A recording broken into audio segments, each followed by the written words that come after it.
বাজে হচ্ছে 7:30। এই ঘরে শুইনি, বড় ঘরে এত গরম, ওই ঘরেই শুয়েছিলাম। কিন্তু কালকে সারা রাত আমার ঘুম হয়নি, কি জানে বুকে খুব ব্যথা করছিল। দুবার প্যারাসিটামল খেয়েছি, একবার কোথায় 2টো 2:30 নাগাদ খেয়েছি, আবার 6:30টার সময় প্যারাসিটামল খেলাম। খুব ব্যথা করছে, বুঝতে পারছিলাম না কেন। হয়তো আমার ছেলেও এই ঘরে চলে এসেছে। ভোরবেলায় ওই 6টা নাগাদ এসে এইখানে এসে শুয়েছে। এইখানে জানলাগুলো খোলা থাকে, তো এত সুন্দর হাওয়া থাকে না। রাত্রিবেলায় শুই যখন, তখন ভাবি শুয়ে পড়ি এখানে, একটু পরে তো হাওয়া থাকলে ভালোই লাগে, কিন্তু হয় না। বললাম না, চলো ওই ঘরে শুয়ে পড়ি। সেই যে এসে শুয়েছি, সে শুয়েই আছি, উঠতে আর ইচ্ছে করছে না। 7:30 বেজে গেছে, ছেলেও উঠে গেল। চা অবশ্য হয়ে গেছে, চা ওর বাবা করে রেখেছে, সকালবেলা উঠেছে, চা করে রেখেছে। যাই, এখন আর শুয়ে থাকলে হবে না, এবার উঠে কাজ সারি। Good morning, welcome to our new blog. কেমন আছো সবাই? আশা করছি সবাই খুব ভালো আছো, সুস্থ আছো, পজিটিভ আছো। আজকে এইখানে বিছানা থেকে শুয়েই ভিডিওটা শুরু করলাম। রাত্রিবেলায় ঠিকঠাক ঘুম না হলে না, সত্যি কথা না আর ইচ্ছে করে না। এই ছেলেটা না ঘুম থেকে উঠবে আর এমন কাশি শুরু হবে। কালকেও দেখলাম। আরে দরজা খুলি, দরজাটা খোলা থাকলে তার একটু হাওয়াটা লাগে।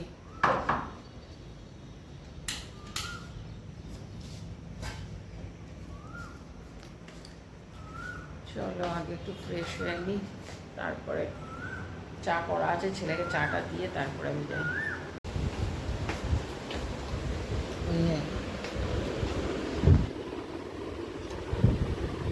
ছেলেকেও চা দিয়ে দিলাম, আমি একটু চা খাই। বিস্কুট খুলতে হবে, বিস্কুটটা খোলা নিয়ে এখানে। সব গরমের কি অবস্থা সামনের বাড়িটাতে, সব খাটিয়া পাতে একটা থলি খাট টাইপের পেতে দেখি রাত্রিবেলায় ছাদের মধ্যে শুয়ে থাকে। সত্যি যা গরম না, পারা যাচ্ছে না। কে বলবে পরশুদিন এত বৃষ্টি হয়েছে, কাল থেকে সেই যেই কাজ সেই গরম।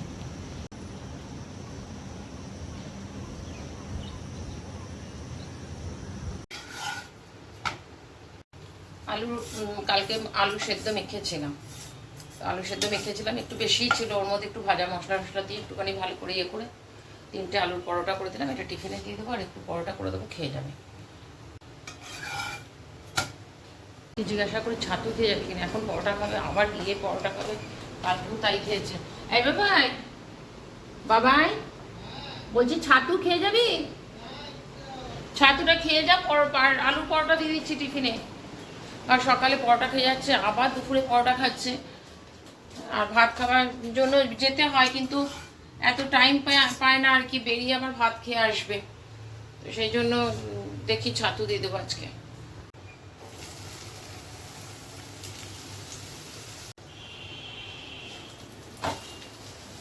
9:15 বাজে, ছেলে বেরোলো তখন 9:15 নাগাদ বেরোলো, 9:10 9:15টায় বেরোলো।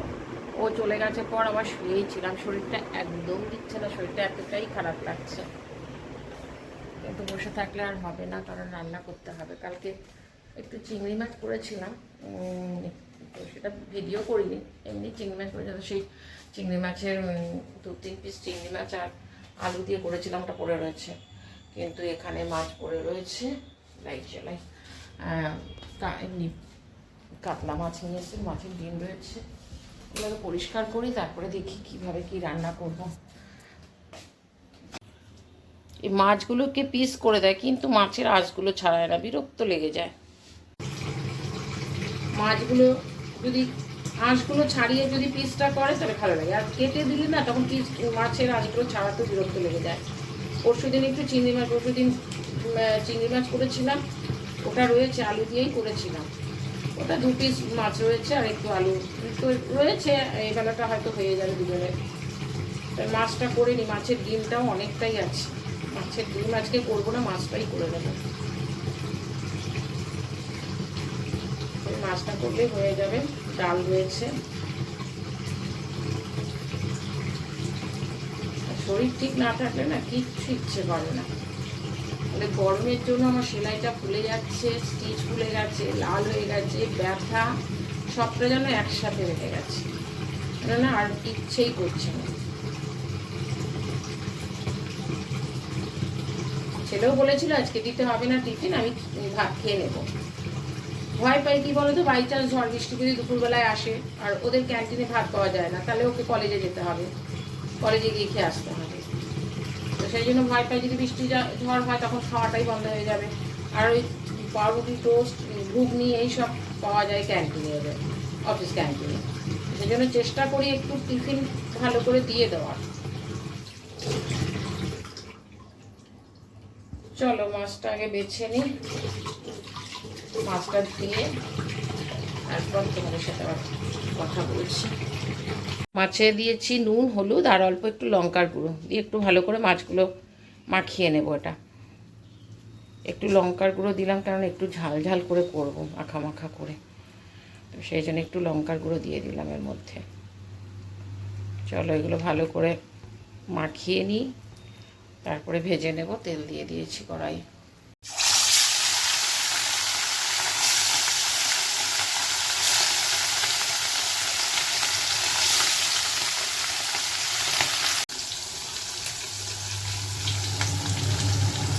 লোহার কড়াইয়ে না রান্না করতে খুব ভালো, একদম লেগে যাওয়ার ভয় নেই। একটু ভালো করে আর তেল দেওয়ার সাথে সাথে গরমও হয়ে যায়, সুবিধা হয়। ওই জন্য এখন আর অন্য কড়াইগুলো চট করে বার করি না, লোহার কড়াই করতে থাকি। রান্না করতে করতে গিয়ে একটু শুয়ে দিয়ে মানে মাছটা ভাজলাম, ভেজে পরে মাছের ডিমটা ধুয়ে টুয়ে ফ্রিজে ঢুকিয়েই রেখে দিয়েছিলাম। আমি বললাম না করেই নি, কারণ ঝড় বাদলের দিন, এবার যদি বাই চান্স লাইট ফাইট চলে যায় তো নষ্ট হবে। ভাজা থাকলে কি নষ্ট অন্তত হবে না। ওই জন্য আবার ওটাকে বার করলাম, দেখছি শরীরটা এত কাহিল লাগছিল, এবার 10 মিনিট একটু শুয়ে আসি, একটু রেস্ট নিয়ে আবার আসলাম। চপারে চপ করে নিলাম পেঁয়াজ আর লঙ্কা। পেঁয়াজটা হালকা করে ফ্রাই হয়ে গেছে,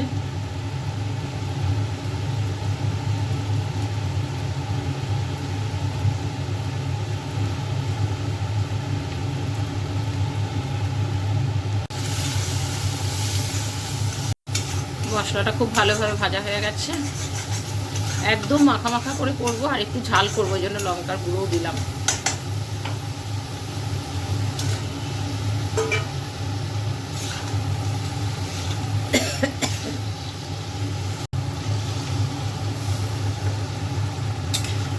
অল্প একটু জল দিলাম মাছটা ফোটার জন্য।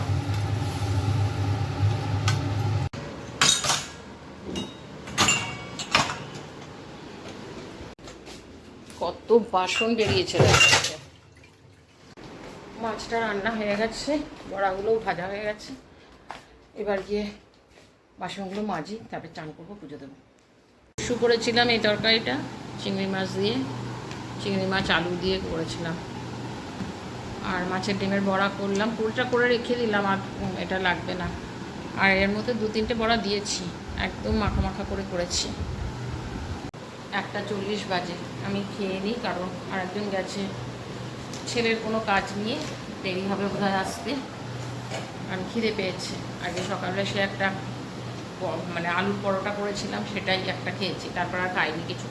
চান পুজো করে একটু বসেছিলাম, শরীরটাও ঠিক লাগছে না দেখে একটু শুয়ে বসেই কাটাচ্ছি। রান্না খেয়ে নিই, খিদে পেয়েছে। চলো পরে তোমাদের সাথে বিকেলে আবার কথা হচ্ছে।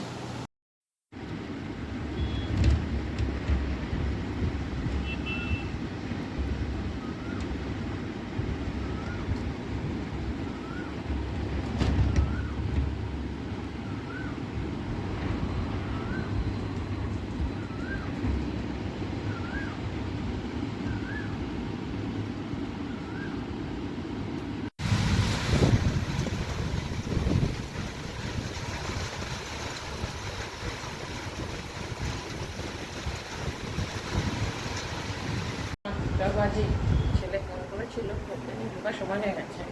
হঠাৎ করে মোটামুটি ওই কটা বাজে, 4টের পর দেখলাম হঠাৎ করে একদম মেঘ করে গেল, কালো হয়ে। ভিডিও ক্লিপও নিলাম, এমন ভাবলাম যে বেশ বোধ হয় নামবে, বোধ হয় সেদিনের মতো। একদম কয়েক ফোঁটা বৃষ্টি হয়ে এখন তো একদম থুম মেরে গেছে, এমনি গরম লাগছে, একটা পাতাও এখন আর নড়ছে না। চা করবো, বসে আছি, যে ঘরে ঢুকুক তারপরে চাটা বসাবো।